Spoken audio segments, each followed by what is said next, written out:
사립학교법 개정안이 다음 달부터 본격적으로 시행됩니다. 이에 기독교 학교들이 기독사학의 정체성과 자율성이 훼손된다며 연합체를 구성하는 등 우려의 목소리를 내고 있는데요. 사립학교법 개정안의 자세한 내용을 김효경 기자가 짚어봤습니다. 하나님 사랑, 이웃 사랑을 권하기념으로 교육적 소명을 이루어간 기독교 학교. 19세기 말 선교사에 의해 세워진 배제학당과 경신학당을 초석으로 기독교 학교는 일제강점기 일본의 탄압 속에도 수많은 인재들을 양성해 왔습니다.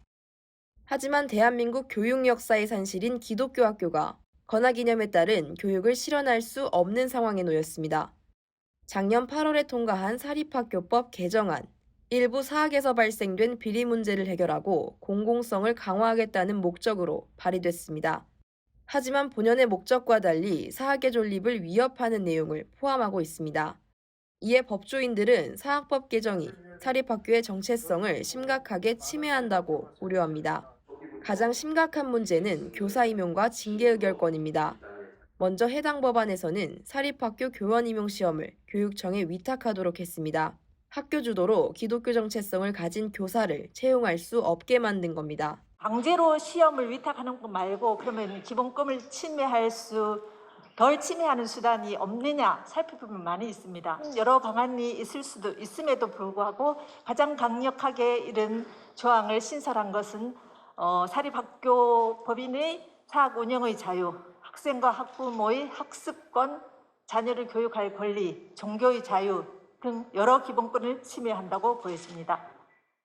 또 교사의 징계 의결권을 교육청에 맡긴다는 조항도 포함됐습니다.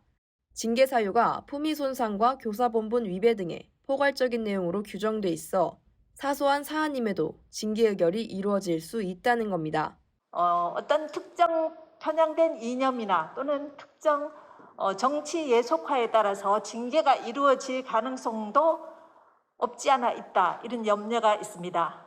그리고 기본적 가치관이 대립하는 분야에서도 시도교육감의 의사가 사립학교의 의사에 우선하는 그런 결과를 초래해서 사립학교의 종교, 사상, 이념의 자유를 침해합니다. 이에 기독교 학교들도 움직였습니다.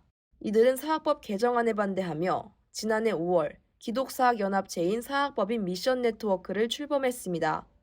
또 개정사학법 재개정을 위한 헌법소원을 제기하겠다고 밝혔습니다.